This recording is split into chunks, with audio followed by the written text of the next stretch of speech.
juste à quelques heures de début de manifestation, des hommages qui doivent être rendus à notre maître Thames pour célébrer ses 35 ans de ceinture noire et 45 ans de pratique sportive. Nous nous retrouvons à la résidence avec le maître et nous voulons prendre quelques impressions. Maître, bonjour. Bonjour, bonjour, M. Blaise. Et à quelques heures du début de manifestation soutenue par la fondation Magui Makese, l'adrénaline plutôt monte. Bon, merci dans un premier temps. Donc, je me sens dans un premier temps extrêmement à l'aise. Après beaucoup de temps, je sais qu'il a fait beaucoup de temps, j'étais vraiment cloué à la maison, je ne pouvais rien faire. Je me suis décidé de rentrer, de faire ma rentrée sportive. C'est un événement qui va s'opérer dans quelques temps. Je me sens très à l'aise pour présenter aux amis que je suis vraiment en forme. Le retour a été vraiment bien préparé au fait par l'association, mon association sportive Matete. J'aurais à présenter quelque chose pour marquer du moins que je ne pourrais pas peut-être rester longtemps à la maison. Cela fait beaucoup de temps, mais je suis prêt peut-être à célébrer. Je remercie vraiment l'association d'avoir bien voulu rendre cet hommage à ma modeste personne. Donc c'est à quelques heures, en tout cas nous serons au stadium Ndelo Masakidi, toujours à Matete, à Kinshasa, toujours à la province de Kinshasa. Maître, l'école de l'art de la maîtrise, que vous êtes fondateur et que vous conduisez de main de maître, que vous avez abandonné ou laissé de côté compte tenu de votre handicap. Aujourd'hui, quel est le sentiment que vous avez de retrouver le tatami et de retrouver tous ceux qui avec toi ont travaillé pendant tout ce temps? C'est un effort vraiment, je dirais, considérable, hein, parce que je fais vraiment plus ou moins 7 à 8 ans à la maison. Et puis, mon association, ça fait au moins 4 à 5 ans, et ça n'évolue pas, ça n'évoluait pas. Je me suis rendu compte vraiment que je pourrais faire cet effort, parce qu'en tout cas, je me suis dit, tel que Dieu me l'a dit, bien sûr, me l'a soufflé, lève-toi et marche. Je me suis levé pour retrouver les amis. Donc, ce n'était pas facile, parce qu'avec cet état, pour faire certaines... reprendre les activités, ce n'était pas facile. Mais je me suis bâti d'abord dans mon fort mental, parce que c'est question du mental. Donc dans mon fort intérieur, je me suis vraiment apprêté à faire cet effort pour retrouver l'association, pour faire remonter d'abord l'association, remonter le club, et puis moi-même rentrer là-bas. Donc c'est un sentiment de joie dans un premier temps que je vais retrouver mes amis avec qui on travaille, ça fait des années. C'est tel que tu le disais tout à l'heure, ça fait 45 ans que je suis dans les arts martiaux. Donc aujourd'hui, ce serait une bonne chose pour moi de trouver les amis à côté avec qui peut-être on a passé beaucoup de temps. Et puis 8 ans après, je suis à la maison. Maintenant, je vais faire ma rentrée, ça fait un peu du bien pour moi. Comme la rentrée sportive, c'est dans quelques minutes, dans quelques heures, Bana Matete, Bana Kinshasa, Maître Thames, Maître Nabino, voyez bien, format est belé.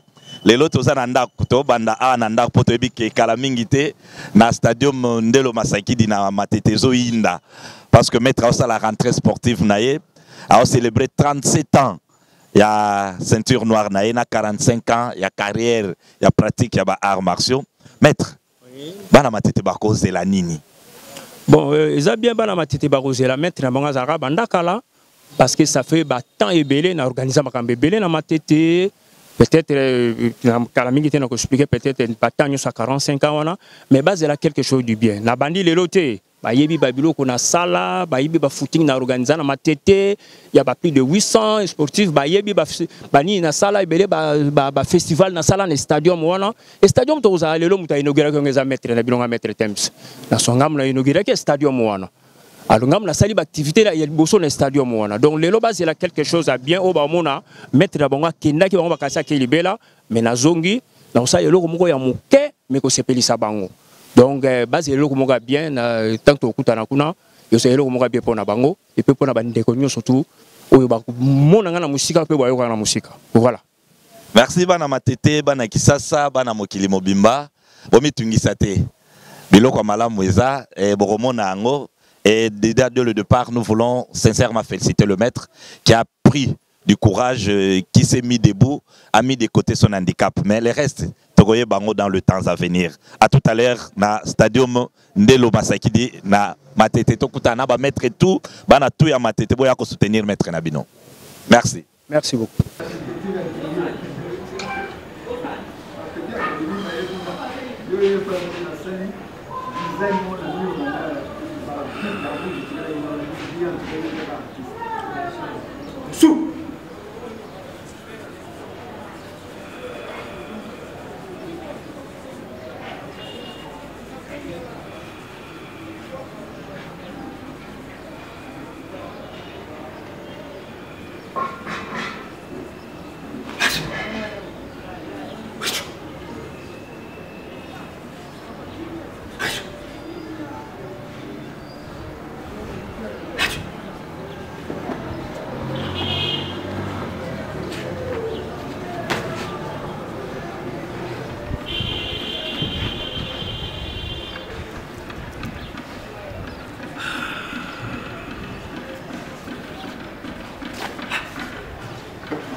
Shut up!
La maladie ne peut m'abattre.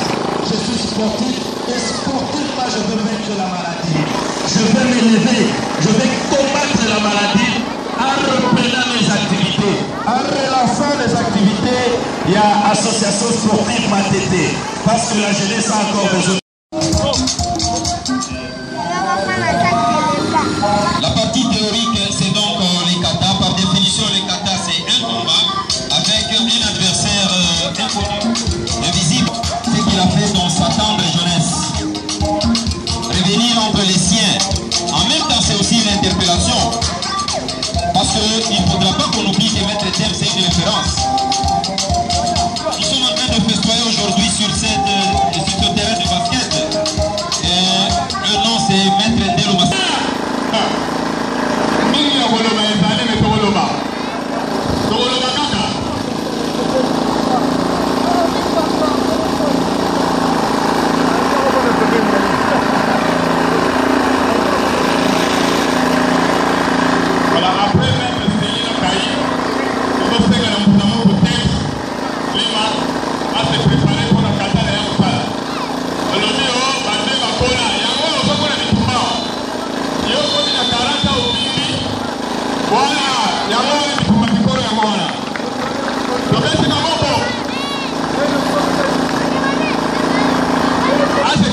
La pratique de ça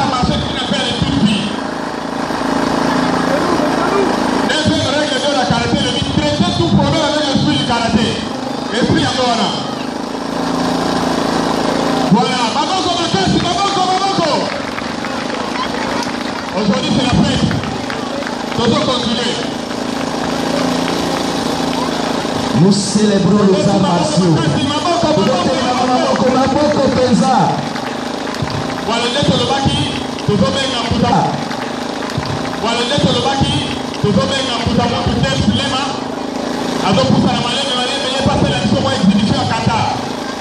Pour votre information, Tata va se préparer pour votre année. Et d'ailleurs, vous savez que la mission, la Tata au dehors, vous n'avez pas de massacre. Dans la langue, on a retenu pas des colonisons, qui n'a pas moi, la mission pour lui, qui n'a pas de massacre. Mais ce texte, c'est quelqu'un de caractère. Mais ce texte, à l'ingaka malhonnêteté. Mais ce texte, à l'ingaka injustice. Mais ce texte, ceux qui sont d'accord, Isaïe en face qui n'est pas d'accord avec eux. Mais ce texte, bref, c'est quelqu'un de compétent. Dans le bâtiment pour Asaïa, dans le bâtiment, on a dit parce que dans ce témoignage vivant, dans le cadre de l'ISO, tout comme il a 2005, caractère du pouvoir de la vie. Moi, qui est encadré par pourquoi c'est concentré? La mélange qui sont dans la mélange, tout le monde mélange la karaté dans la Maruko. Moi, je sais que on a 5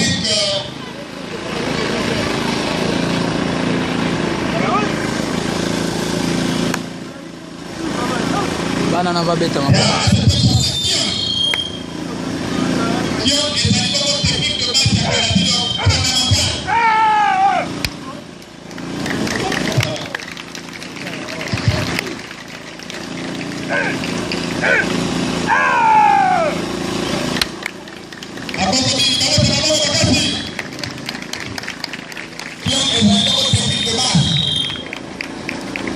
technique de base et qui par moi on tient mon coloté à deux à l'université d'art.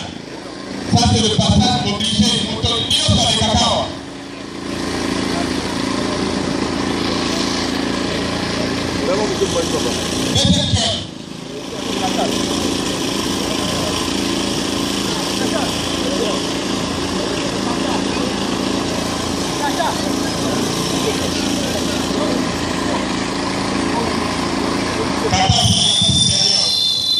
Gomitsuko, c'est-à-dire kata supérieur, c'est-à-dire kata c'est la concentration de c'est-à-dire kata on va faire des mouvements qui n'a qu'à pratiquer la karaté. Mais peut-être, moi on connaît, c'est-à-dire moi on connaît d'autres, mais on connaît, c'est-à-dire qu'on peut pratiquer la karaté. On connaît ensuite la carte de pratique de karaté. On connaît miso, il y a un autre né au pays qui s'est appliqué à pratiquer. J'espère que vous avez compris que vous avez synchronisé, vous avez convenablement. À tout le monde, convenablement. La qualité de réunion, c'est normal.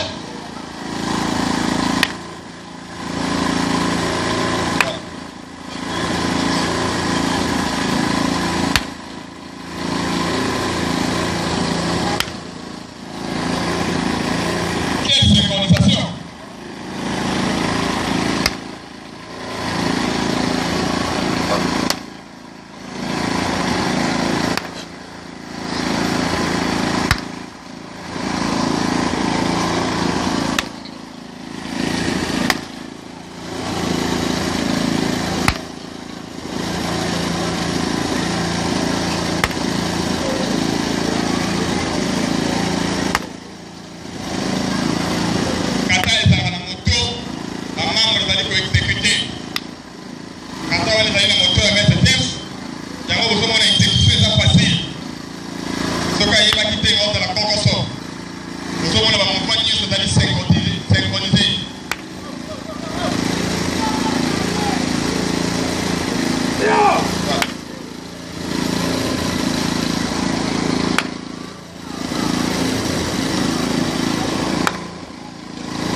Voilà, c'est bon, vous faites la partie à celle de défense. azosala dégagement saisi aobeta sikoyo likuku ye akobloke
bana na babeta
bazali koexécuté kata wana ezali na moto ya maître James yango bozomona exécution eza facile soki ayebaki te ordre la kokoso bozomona bamouvement nyonso ezali synchronisé.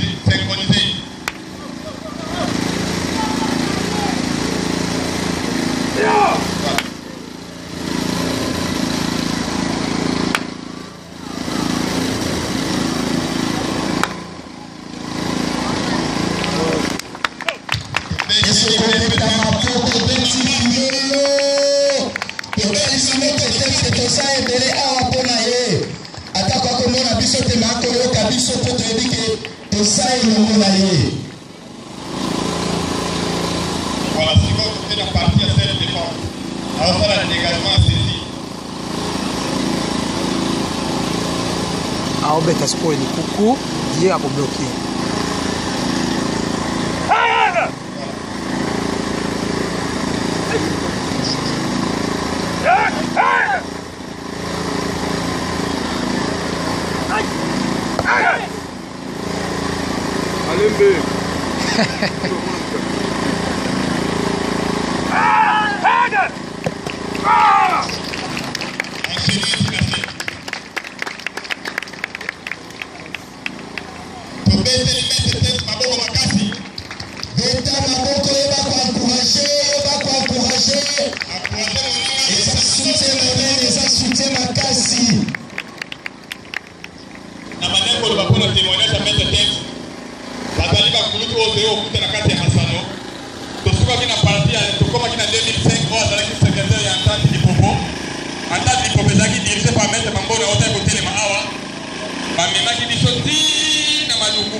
Tobeti Maboko, Tobengi, président Magui Makiese, Fondation Pomac, Tamoye à Kozwa Maloba, à Kozalape, Nakado, à Kopesa, Pena Simawana, Toko profiter, ma Oyo Nyonso, ma prévoyant qui cadeau, les capés pour encourager maître. La monnaie maître Azana Maloba, il y a remerciement, la cadre, il y a remise, il y a pris Baouti, Kopesa, Yetolandi. Si.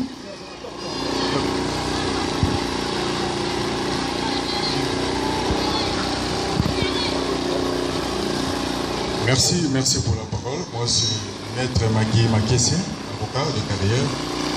Moi, à Matete, né à Matete, grand à Matete. Vraiment, dans ce pays, dans l'organisation Mokola Lelo, le précipice c'est mon mingi. Il y a comme on a maître Dems qui est devant nous, de grand maître, par rapport à témoignage de Salami Nesika, le Pessiname pour ça. Je suis désolé pour Nathalie qui n'a pas invitation, Matinda Kibiso. Ndenge peut-être comment Maki par rapport à l'invité, Babengisaki, le Salinga passe. Comme Bayebi qui est dans la élection, dans la montée de Gaki. Alors en soi, l'organisation vous a suscité pour la montée. Et ce que ça dit avant l'élection, l'élection dans 2 jours, 4, 1 semaine, on a eu coton de la mission pour honorer semblant, soit disant que vous le amis. Mais c'est que moi je dirais mettre Dems qui Comme si tu es bolingo, personnellement, je dirais ça le boko na poche. Le boko, à ta poche, ça n'est le côté, le boko est à. Donc, en tout cas, je suis de terre avec vous. Nazano et Logo, moi, Nanoa Matete, je suis ton fils. Je demeurerai avec vous jusqu'à l'infini. Que ce soit l'organisation, parce que les Matete, on est toujours ensemble. L'occasion, on a sengi au Senga pour la jeunesse, parce qu'on est là pour encadrer les jeunes. La moni jeunesse, ça, on était au Sengi, le Wakitongo, on a discipliné la Malamu, la lobby était mis à couper ses athées. La coquille couper son bongo, et que si là. Polo, et que si là. Nio son a coupé, c'est que si là. Mais au nom pour les comptes, il y a mettre des thèmes. La lobby était quoi, la coupé ça. Je vais organiser une formation de jeunes. Ça sera pour dire au secondaire en droit, les a offert pour la génération d'EMS, jeunesse d'EMS. Donc je le dis. Et cette jeunesse va bénéficier d'une formation et cette jeunesse sera identifiée génération maître d'EMS. Et formation wana ESA, la fondation Makimaki, c'est dans le quartier Moufou, numéro 1A, la point à l'entrée route vers Kisenso. Formation ESA, oh nous savons l'informatique, yaka. Olingi auto-école, yaka. Coupe boutique, yaka, esthétique, yaka, agriculture, yaka, oyo sala, menuiserie coupe zana bana bazegola déjà. J'ai dit pendant un mois ça sera offert sans rien donner. Là je le dis. Donc dès demain, dès que vous arrivez au secrétariat au lobby la génération maître Temps. Quand on commence la génération maître Temps, on te reçoit rapidement. On va vous enregistrer pour pour bénéficier de formation. Maître Temps, en tout cas, la sécurité pour Kakabino pour faire le Bokobo. Sur les Salamagité, mais vous savez, moi, le plus de monde a vu ça. Pour ton père, ça m'a jeunesse bénéficier d'occasion. La solitude, c'est pas tard. Parce que le but, c'est au monde, mais moi, je crois. J'ai un Dieu, le seul Dieu de Simon Kimbango que moi je connais. On va te fêter, peut-être ça fait quelque chose, même au temps de la paix. Merci beaucoup. Tobeti Maboko. Et que ceux qui peuvent usar un cadeau, on peut profiter wana, au tikeli maître Temps, puis na souka de tokopé sa maître Temps maloba, pour y remercier ma participant à Enyonso. Ce qu'on a tolingi toleka, ce qu'on prévoit qui parce que la présence de Nabino est réconfortée dans ma casse, pendant ma casse. Alors, Naza même dans ma montée, un grand merci d'abord à la présence elle-même. Un grand merci vraiment à la présidente vraiment de Makese. Une reconnaissance vraiment, je ne sais pas vraiment comment ce que je vais dire, manque de mots. Je suis vraiment réconforté vraiment totalement. Donc je me sens vraiment dans la vision vraiment physique quoi.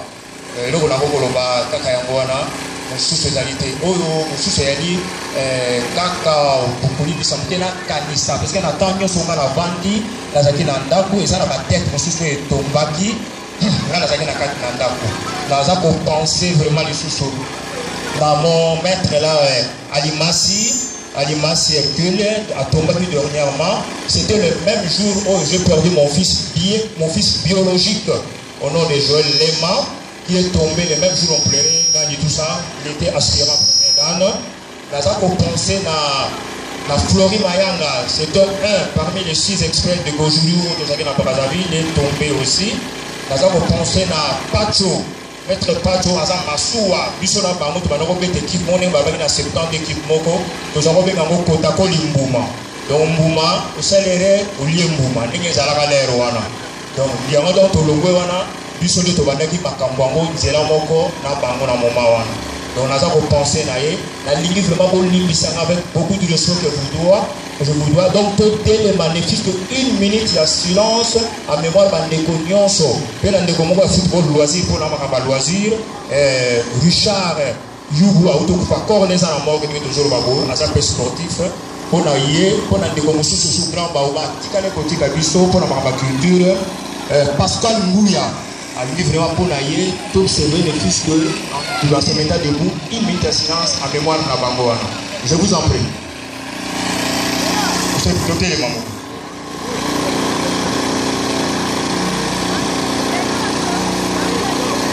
Merci. En tout cas, place na suki Bangoana kaka. Ebeti baboko oyazara cadeau, lokola maître abandina noté. Opusani, Opessier, voilà, ma sportif, bazo se préparer pour la démonstration Yasuka avant d'Opessa Malobara. Asali, démonstration de Kikata.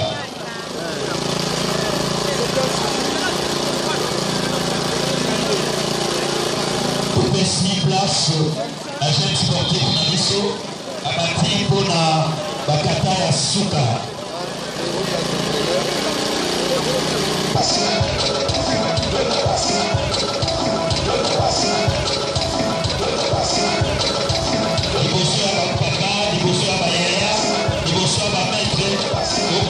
Cérémonie à l'honneur de la maître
L'occasion nous est donnée à nous rencontrer ici au stade de Ndelo Masakidi à la rentrée sportive de Maître Thames. Et vous êtes parmi ceux qui l'ont connu depuis son enfance et avaient pratiqué les arts martiaux avec lui. Quelles sont vos impressions? D'abord, je vous remercie, monsieur le journaliste, de m'avoir accordé cette opportunité. En principe, je connais Maître Thames, ça fait belle lurette, vers les années, je pourrais dire les années 70, 72. D'abord, on était très jeunes. On a commencé le sport dans différentes orientations, dans les arts martiaux. Et réellement, il a émergé. Et ce que je retiens, effectivement, la cérémonie qui avait eu, je crois bien, le 22 septembre 2019, c'était dans le cadre de 45 années de pratique des arts martiaux et de ces 35 ans de ceinture noire en karaté. Voilà. Et le voir aujourd'hui revenir sur le tatami, avec les épreuves, les difficultés qu'il a connues, qu'est-ce que vous ressentez? Bon, je ressens d'abord que c'est un grand maître et réellement, ce n'est pas réservé à tout le monde de pratiquer cet art-là. Le karaté est assez aussi difficile dans cet état-là d'handicap. Mais il a prouvé réellement, il a atteint l'extase dans les arts martiaux, ce qu'on appelle la voie. L'initiation, il a bien suivi cela. Et il nous a montré que réellement, il était assez doué dans les arts martiaux, surtout dans le karaté. Maître, je sais que le chemin a été semé d'embûches.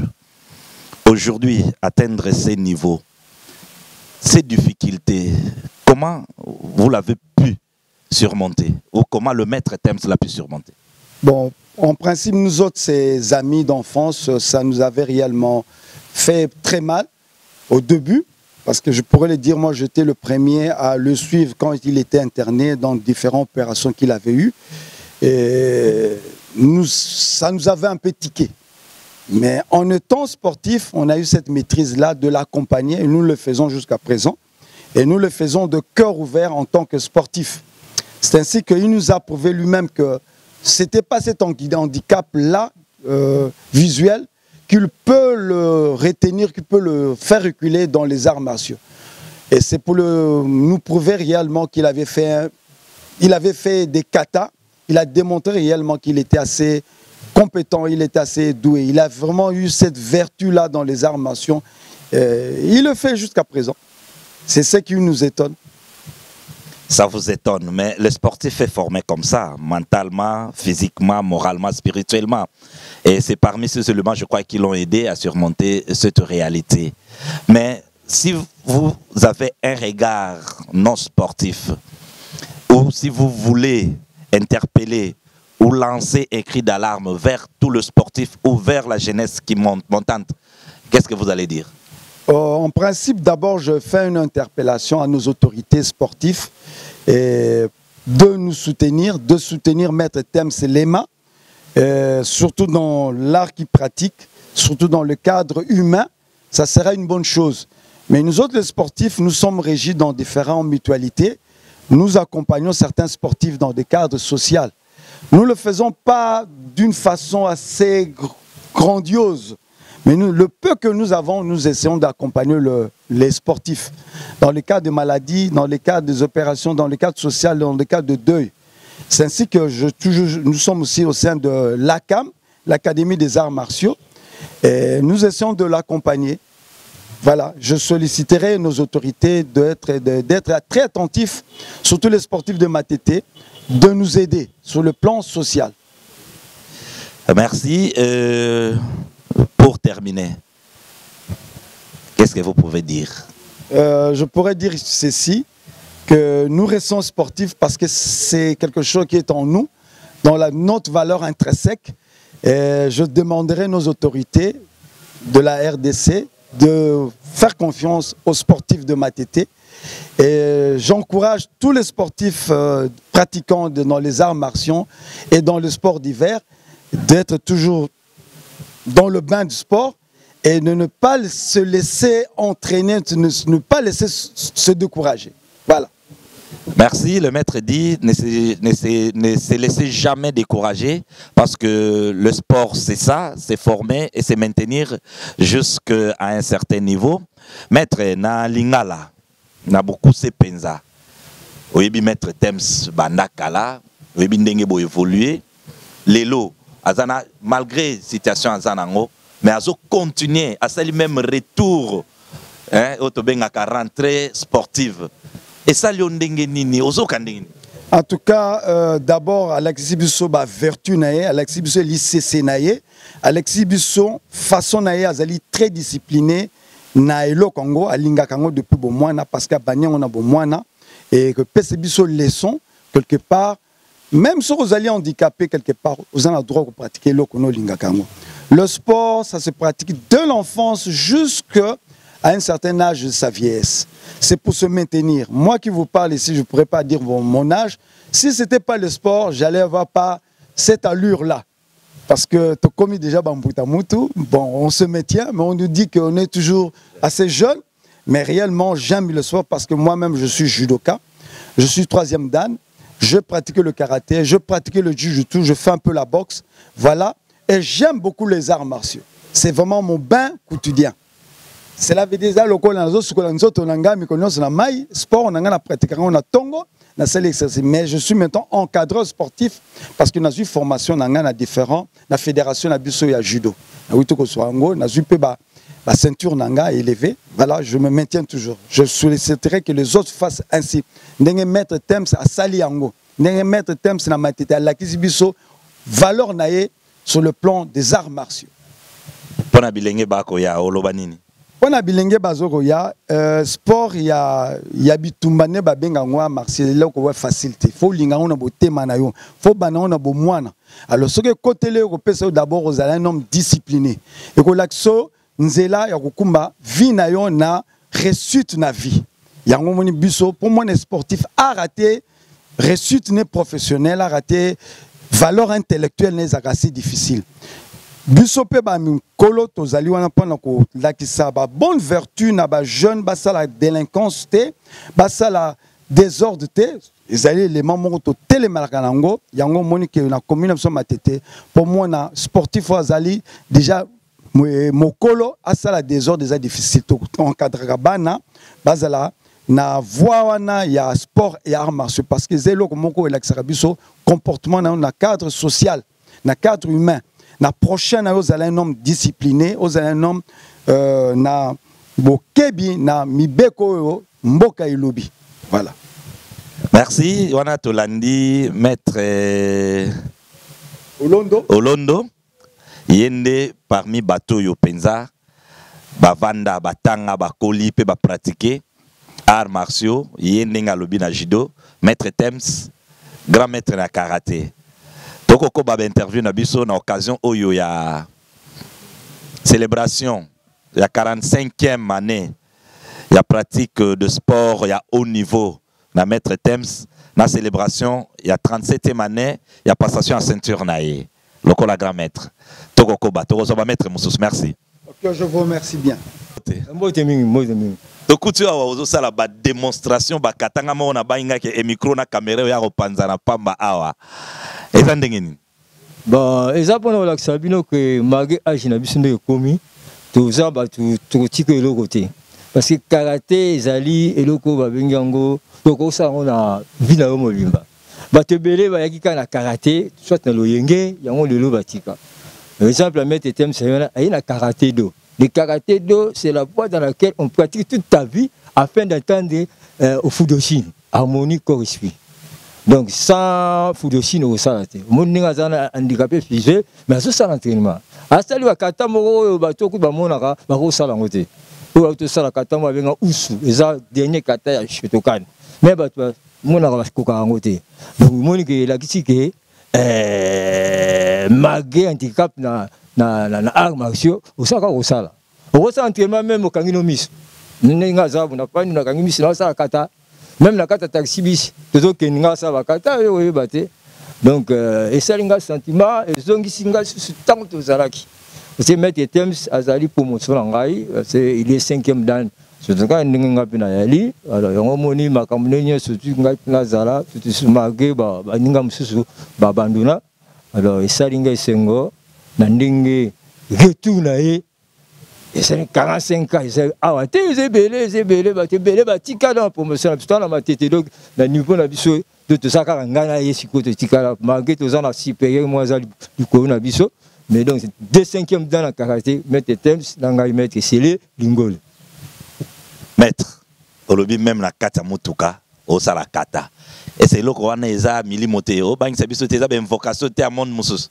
Les amis limoté et ça yo siko ofandi mais l'esprit na yo ke musika yango donc l'esprit doit toujours diriger le corps moni na cause na kangi misu na bisimba genou na simbiti ça ok donc c'est ça yango moni loko mettre thème ça développer yango wada donc a comme ici donc esprit na ye na corps ne eloko moko donc corps ne ce que esprit ne zo commander yango moni ke azo sala bakata wana ça c'est là en tout cas au Kokate. Au fani na maître Tems Olobi, aza génération na yo. Pe botikala e belete. Secret ako tikala, bo demeurer na kata arwanezani. Bah, et ça toujours qu'on respecter principe à vie, soit ma sangate, kola ba moko isengeli, kozala bien na ba ninga. Alors, dans tes thèmes c'est la kobakisa. C'était un maître à féliciter parce que c'est la première fois qu'Atta Chotukan et Salama, celui avec parmi les organisateurs. À ça, le premier festival à karaté dans ma tête, à la maison, c'est bien ça qui presque tous les sportifs. À ça, le belé, moyen que tout autant gâté, Tindeng Bomoni, le Lomaga, comme un handicapé visuel, c'est vraiment un maître à féliciter. En tout cas, Nsamba Zanae, Nenge Batmusu, Obaye, qui était. Maître Tems à sa zongi, à sa retour. Pendant 7 ans, on a un entraînement d'esprit. Ce qu'on a fait, on a fait un coquille. À quoi pendant on a un entraînement. Mais c'est ça, n'engé rigolo. Maître Azana, école, il y a formation de Robengango.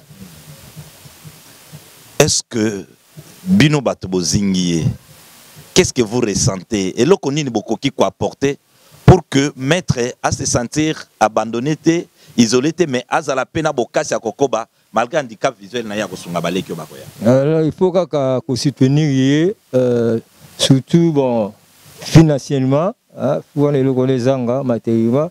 Pour le moment, quand tu as monté dans le dojo, je sais que moi, je suis salama, donc je sais que dans le bateau, ba zali musika na biso mingi ba master belé bazana mikili ba komona image yo ba soutenir benza mettre Tems asa déjà retour na ye makasi.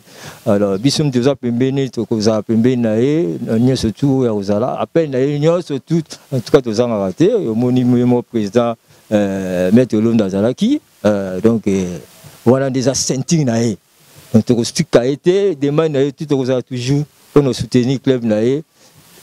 Le club na yezana kombo ya Matete, karaté club Matete. Donc il faut zala pour Matete. C'est le premier commune sportif nous yebi.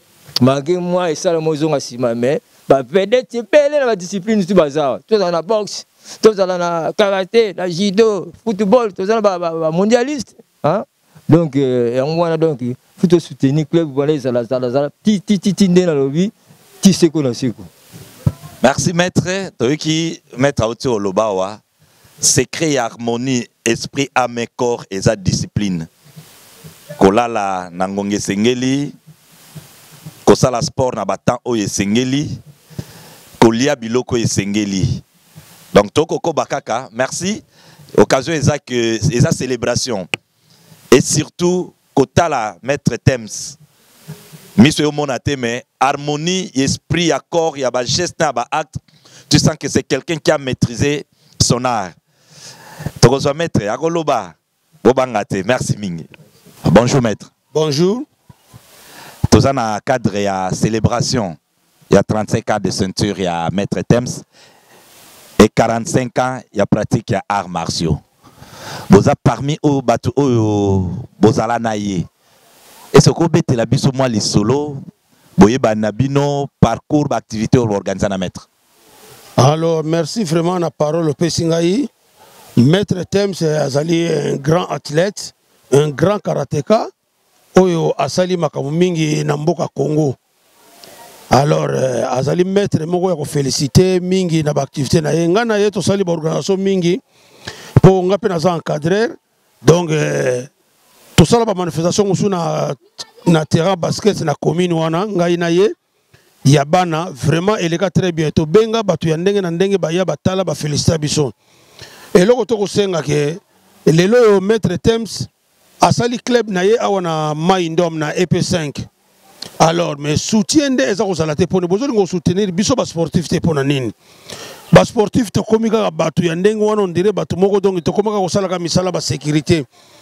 Or que les lopes na compagnie ba sécurité na ba ozo biso soko lobi ke non na ina ke na entraînement ba lingite ona za na combat o ba tuno na combat na musala o lingi nini entre temps soki ba zwinga na musala wana sala sécurité eza pona musala na nga sport o na zo sala mais lelo yo soki ba zwina musala ba lingi so ke na entraînement te ba lingi so sa sport te yango biso de biso lelo yo to lingi so ba ka musala te to za ko évoluer mingi na art na biso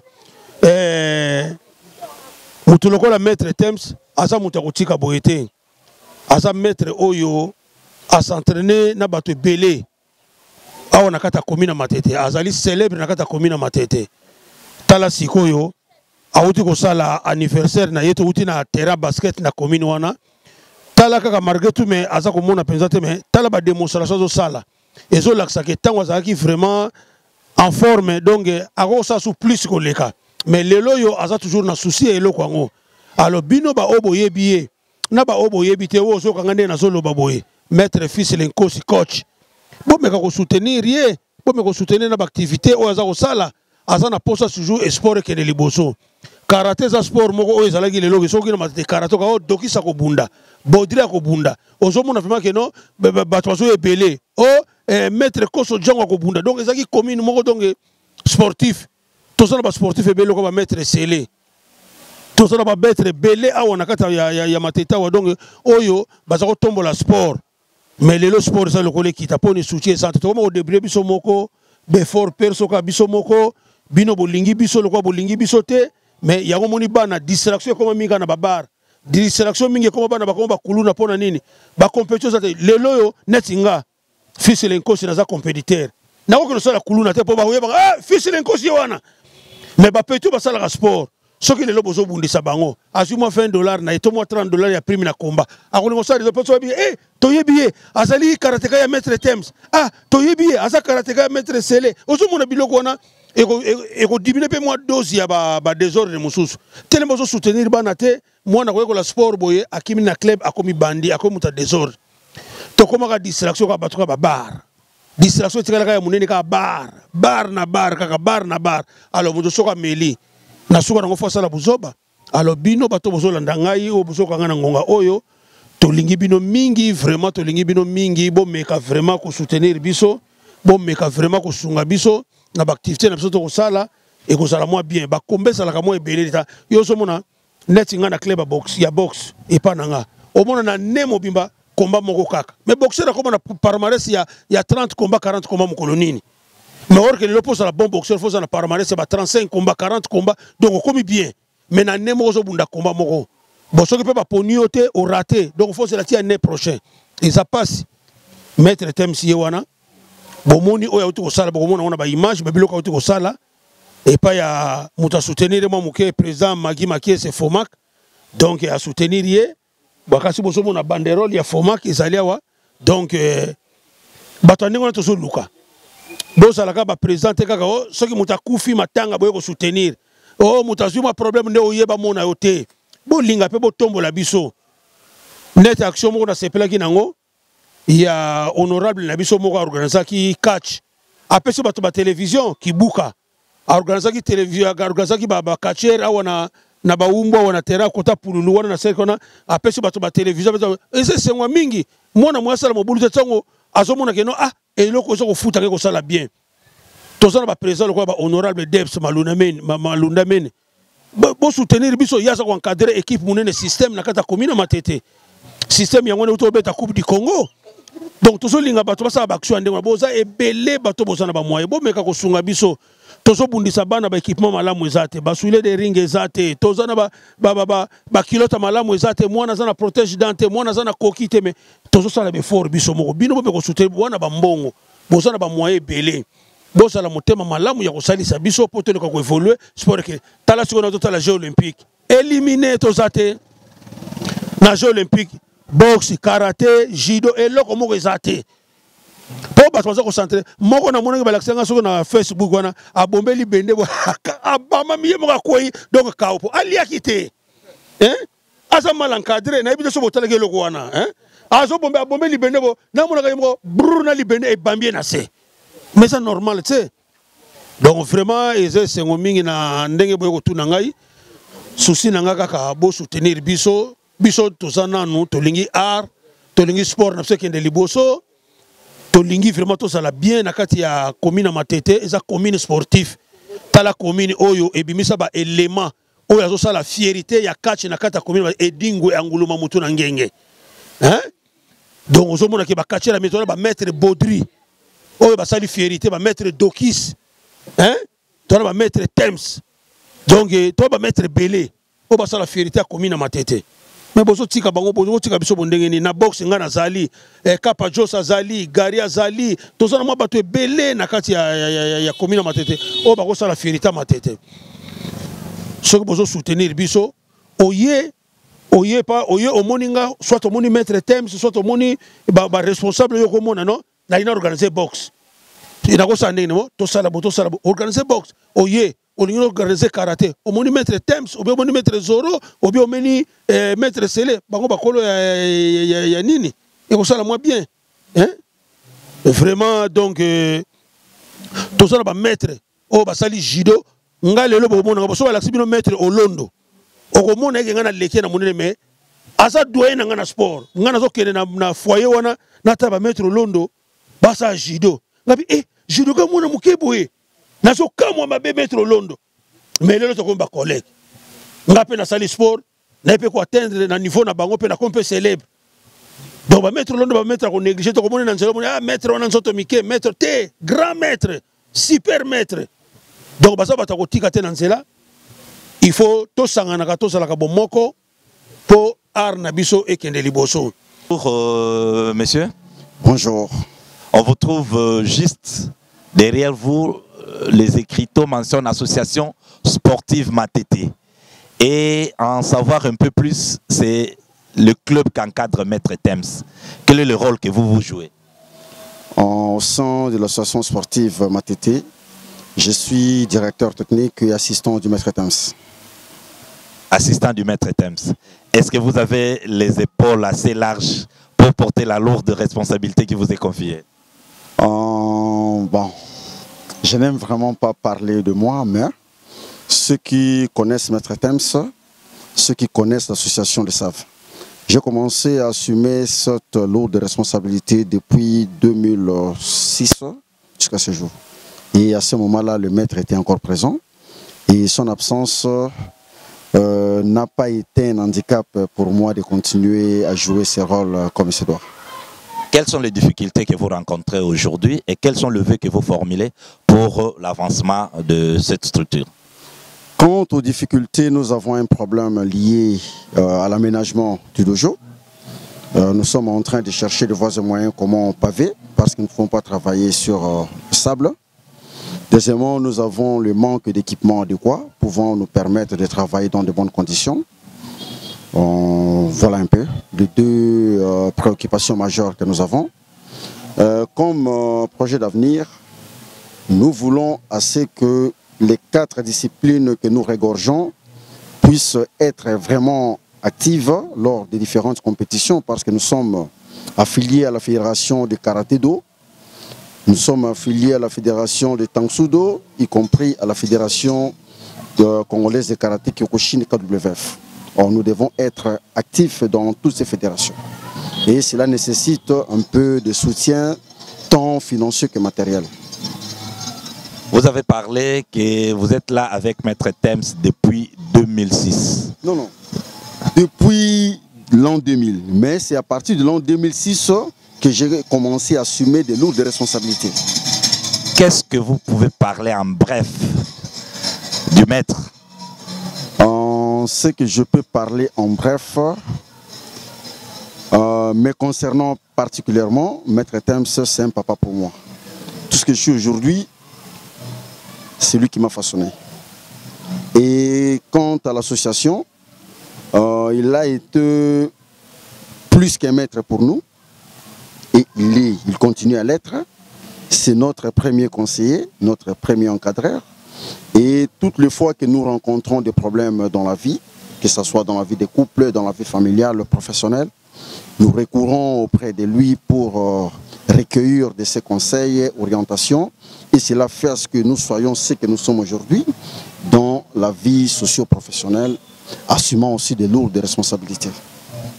Ok, na Lingala Mouké, tokoti na club autouti na célébration il y a 45e année à pratique ya arts martiaux à Maître Temps, 37e année à passation en ceinture noire lokola grand maître, 5e dan, lelo toza tokiti awa bisika, il fallait bosala otobenga temple ya formation, temple ya culte ya karaté na matete. Olobini. Oh, ça c'est makasi parce que c'est pas donné na mutunyoso pour faire valoir la connaissance artistique des arts martiaux au Azanango en public et surtout quand on est frappé d'un handicap sur le la cécité visuelle. Donc pour nous, les Azanango honneur. Donc nakolo bakisa sengo makasi. Ok, merci mingi eza esengo komona maître malgré Mr Koufi a continuer ko démontrer mosala oyo ya yekola oyebisa bandeko nini oyo bana posa ya kosunga bino ya kosalisa bino pe ya koaccompagner bino. Eloko na koyebisa na bandeko oyo bakoki komemela biso lisungi ezali que toza ko encadrer bana mike allant de 3 ans ti na ba vieille personne. Nous concilions le sport et l'éducation.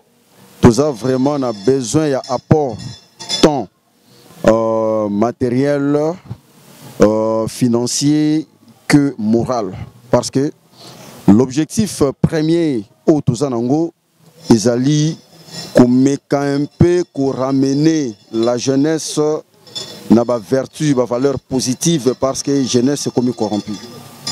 Et après, tout ça en sorte que les jeunes oyo entre guillemets barater un bon encadrement au niveau de la famille, de l'école et de l'église, tous à la locale la dernière rempart. Sur ce, va soutenir Bissot tant financièrement que matériellement pour tout réussir mission oyo isa assigné par Bissot. Kombo. Kombo nangai maître Yoshitaka Ken Abassi Pene Amissi Naza Ceinture Noire 3e dan. Merci beaucoup. Bonjour papa. Bonjour monsieur le journaliste. Tomonio Awa, association sportive Matete. Au Penza au four et au moulin tout autour, il y a maître Thames, rôle nos amis. Le rôle est allé d'abord sur le plan administratif, qu'on a contact avec les jeunes gens, et puis qu'on a contact à l'extérieur pour une organisation, une manifestation. Et puis, tout ça, il y a des difficultés pour organiser l'événement. Bateau to contact na bango, bapé sakabiso makokite. Maître Thames handicap visuel, mais abimsa ba moyen financier pour organiser le parce que ça passionné, il y a arts martiaux. Et puis à l'ingui jeunesse. Or, jeunesse d'aujourd'hui, c'est le devenir de demain. La difficulté est énorme.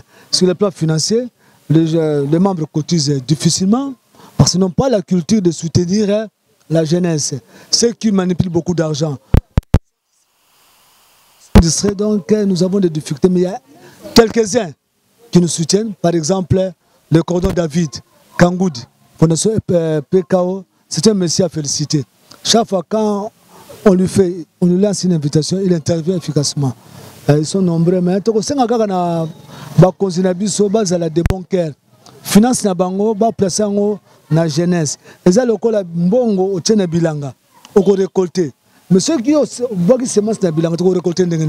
C'est ce que nous faisons nos nantis. Ils ont beaucoup d'argent, mais sont distraits à la jeunesse. Or, la jeunesse, c'est au Koufa. Quel sera le devenir de ce pays dans 10 ans, dans 15 ans? Les conséquences maintenant. Nous voyons les conséquences, les couleurs ne sont pas encadrées. Or, si nos enfants pratiquent le sport dans de bonnes écoles, il y aura de bons résultats. Malheureusement, les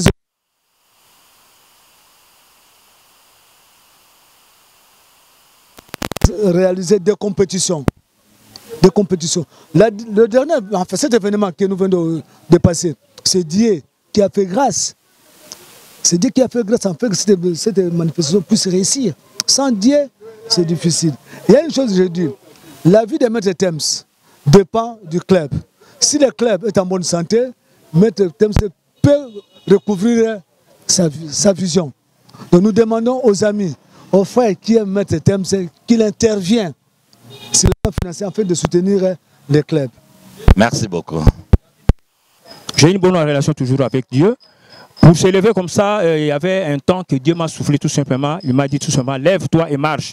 C'est ainsi que je me suis levé pour reprendre mes activités. Il y a quelque part dans la Bible, on dit,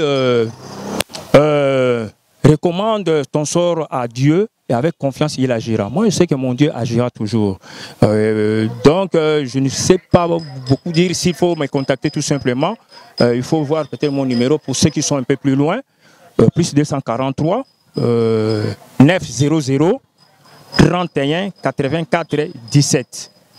Plus 243 900 31 84 17. Et puis plus 243 81 51 688 57. On peut toujours me contacter à tout moment. Et je sais que Dieu seul connaît l'avenir. Amen. Merci Ngoïza. Toyoki ba collègue nayo, tomoni ba démonstration bosali. Et ceux qui osara moté ma penza ma ya miso kotanga, kota la dimension osa na situation et comme elio. Et ce ko betela bandeko histoire ya carrière nayo. Bato encadra na ba responsabilité ou assuma na domaine oya karaté na katamboka. Ah, merci vraiment Blaise. Nous sommes très contents. D'ailleurs, l'activité n'est pas qui est facilité, mais je me suis dépassé à niveau. Au début, il y a ma passion qui est difficile, j'étais cloué au sol, mais il y a vraiment les magaka. Alors, concernant la carrière, vers les années 70, 72, tu as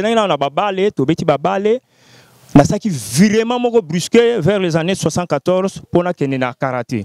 Na balle les gens qui na battu belé tout succès qui na bango loka ba mobati personnellement ba bola seke et ba tout bali les loka ba nesi mayenda Paris bango bazana présent na tiki bango na balle automatiquement na kena karaté vers 74 to mi vers 75 to bundi wana ale manu militari ba para bazunga Congo central na Congo central avec beaucoup des amis maître Jean-Jean Olondo to na kin to ke na Congo central na bango lisu na konta chiki to longwe kuna Congo central vers 1979 na yozonga Kisasa na sali karaté kuna na bande ko mususu na ko rejoindre maître Agostino Waisika mon maître donc actuellement ceinture 7e dan colonel de son état actuellement.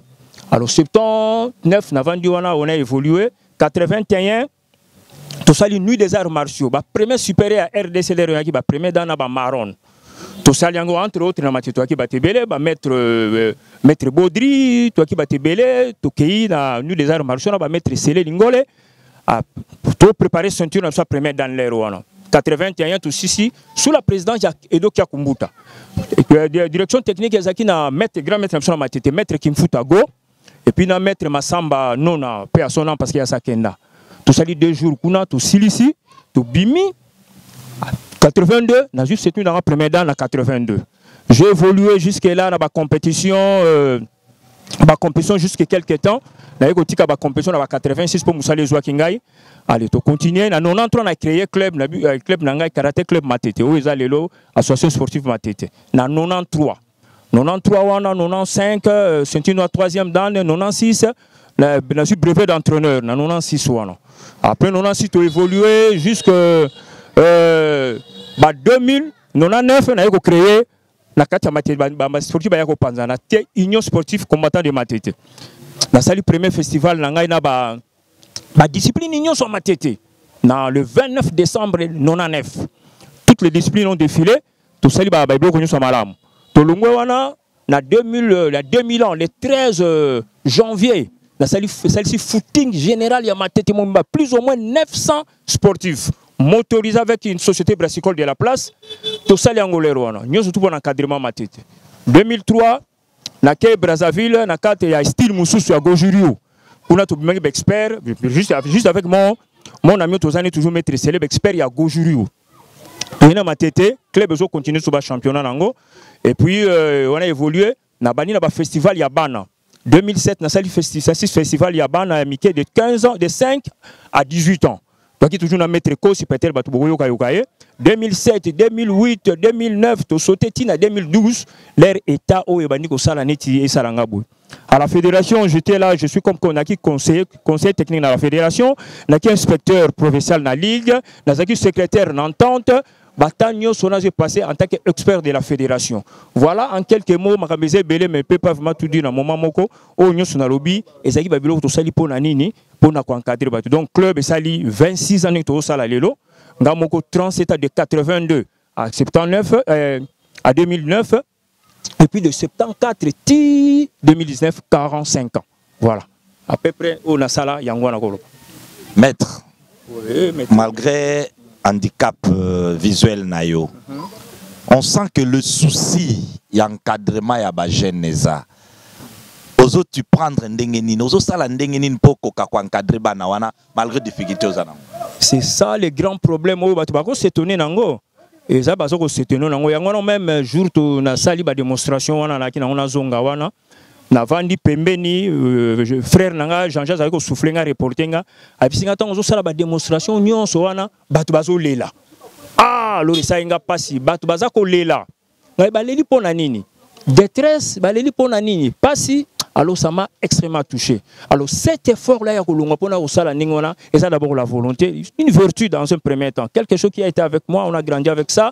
Banda à 70, tout ça qui nango. Je me poumonne d'une façon ou d'une autre. Ça a été encadré mes alakaka. Il y a eu souci. La vente qui plus ou moins 7 ans, 8 ans, on a relancé le club nangaï. Parce que tout le monde a relancé na juba mi belé to sangani de façon que na salon donc ça carbe forme vraiment et ça d'abord moi l'homme c'est l'intérieur. Moi c'est l'intérieur, c'est dans le mental d'abord que c'est l'homme vraiment où il a se créer. Et on a essayé de se surpasser quelle que soit cette situation pour na continuer musala nangai na linyango mingi na lingi pe patu ba lingango to ko tamso bana miki parce que bana soto tiki ba ondengwana alors moi participation na mboka izaka yango wana situation aux anango. Est-ce que par rapport à la responsabilité au assumant à niveau fédéral na niveau ya ligue est-ce qu'il y a un coup d'œil à batouana ya ba structure wana ya intense wana par rapport na yo? Bon, ça, je vais dire simplement, c'est moins regrettable. Les alatés, ça, je regrette un peu trop. La fédération, je n'ai jamais vu ni la fédération, ni la ligue, ni les ententes au Pénal s'est mobilisé pour voir que voilà, ce gars-là a été expert, en tout cas, Wana et Zalaka Penzate, c'est ça qui fait très mal. Mais je sais peut-être qu'il y a un coup d'œil moi moqué parce qu'ils ont reconnu en moi peut-être en tant qu'aspirant 6e dan que le gars qui doit m'être peut-être offert Mikolo yo dans le cadre et à grade honorifique en tant que 6e dan, il y a Shotokan. Mais d'une façon générale, il a passé. Pour nous aussi prendre na sanganaka na bandeko to na bango na matete na bakotum so bandima ko landangai so ba yende to sangana bango to kusala quelque chose. Donc un coup de main peut-être na bandeko mususu wana ezaka moi passe. Peut-être na ba to zakala bango awa les amis les maîtres na quelques autorités auto luka comme na difficulté pour na s'en sortir. Mais je me bats toujours. Oui, vous vous battez toujours. Nous avons suivi votre déclaration, vos soucis, vos craintes. Maintenant, le cri d'alarme. Appel Bozo lancé. À qui vous lancez et qu'est-ce que vous attendez à tous ceux qui vont vous suivre maintenant? Bon, appel Bozo lancé, appel pressant peut-être tout ce qui peut me suivre les lots dans un moment où ils ont appuyer parce que ça demande beaucoup. Moi, j'ai la tête fonctionne toujours. J'ai une mobilité réduite, bien sûr, mais ça a un organe moko. Oh, les 4 fonctionnent. Je sais m'y prendre, mais ils ont les clés basées en matérialité. Matériel des athées, on se bat toujours, on travaille même le sol. Donc, photo luka gan, photo luka nini, tout ça. Donc, ils ont bandeko peut-être avec cet état. Bon, là, c'est démarqué dans ça là. Oh, vraiment, torobite mais tam so mobimba mais bazo ko sala te ezo senga ba soutien na bino bande ko bele boya boye bandingi to sala moi je suis là et ça demande beaucoup ngai mona ko kati ba avec ba tebele ne to sala quelque chose et à la peine ba fédération et ça peut-être na ba le opérateur économique opérateur peut-être politique opérateur nous ça fait surtout nous sommes pour la jeunesse donc jeunesse est à la leloté le col à tremplin. Au mati likolo ma peka jeunesse pour okende odondo likolo jeunesse a été comme un cheval gagnant donc peut-être le couronne la couronne revient peut-être na cavalier non jeunesse photo yeba ko soutenir biso to bani na ba 15 ans to komi na ba âge to anango toujours soutenir bango bino pe opesa biso mo makasi et loko esengeli to ko soutenir et ça ba moyen matériel ba moyen financier tout ça nous en avons besoin. Merci. Ok, maître, en français, pour que ceux qui ne comprennent pas les lingala puissent vous suivre et retenir le message essentiel. Qu'est-ce que vous direz? Bon, je dirais à tous les amis, peut-être, j'ai commencé peut-être vers les années 70, 74, avec les karatés. J'ai grandi avec ça, j'ai fait beaucoup de choses. J'étais à la fédération, à la ligue, et j'ai créé mon club vers les années 1993. Ça fait aujourd'hui 26 ans. J'avais peut-être envie de continuer parce que j'étais un peu malade, mais je me sens en forme et je fais mon retour. Donc par rapport à ces retours, je sais qu'il y a beaucoup de gens peut-être qui vont me suivre, mais qu'ils pensent toujours à moi, pas moi seulement, mais à la jeunesse. C'est de cette jeunesse que peut-être que les Congo, même d'une façon ou d'une autre, c'est à partir de cette jeunesse qu'on pourrait peut-être faire émerger le Congo. Voilà ce que je peux dire pour certains amis. Donc je suis karatéka, je suis aspirant c'est une 6e dan, je me bats, quelle que soit la situation qui m'a surpris en cours de vie. Merci beaucoup. Vous venez de suivre là Maître Temps dans le cadre de la célébration de ses 45 ans d'âge de pratique sportive des arts martiaux, de karaté-do et de 37 ans de prise de ceinture comme grand maître. Vous l'avez suivi, vous avez entendu ces cris d'alarme. J'ai toujours dit, l'handicap n'est pas l'obstacle, c'est un empêchement pour réaliser certaines choses. Et la preuve, nous en avons, le maître a démontré suffisamment ses qualités, ses capacités. Aujourd'hui, dans le souci d'encadrer le jeune, de poursuivre la formation, il lance un cri d'alarme au niveau de la fédération, au niveau de ligue, au niveau du ministère, au niveau de sponsors, au niveau des opérateurs économiques et toute personne de bonne foi qui, de près ou de loin, pourra être en possession de ce message, pourra entrer en contact avec ce message, contacter le maître Thames, contacter l'association sportive Matete, contacter le maître que vous verrez dans ces images pour qu'ensemble nous puissions développer le sport au niveau de la commune sportive qui est Matete et mettre hors état de nuire la jeunesse qui n'a rien à faire et qui devient Koulouna. Nous devons lutter contre la délinquance juvénile, contre les mauvaises pratiques en encadrant la jeunesse. Donc le maître est là, malgré son handicap visuel, il continue à encadrer la jeunesse de Matete, il continue à encadrer la jeunesse congolaise pour un avenir meilleur. Je ne sais pas si le maître a quelque chose à ajouter parce que nous venons de la célébration. Voilà, qu'est-ce que je vais dire, je continue toujours à être persévérant, je sais que... Parce que...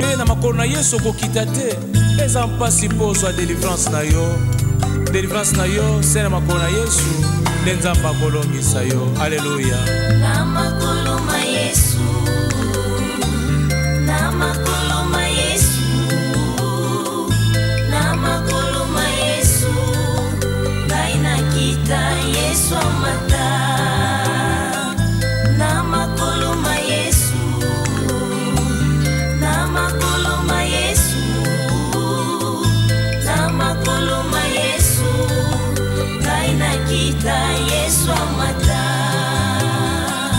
Lelo na komona yo, na miso na ngakolo na komona yo. Lelo na kosimba yo, na maboko kolo na kosimba yo. Lelo na kondima yo, na motema na ngai na kondima yo. Lelo na komona yo, na miso na ngakolo na komona yo. Lelo na kosimba yo, na maboko kolo na kosimba yo. Lelo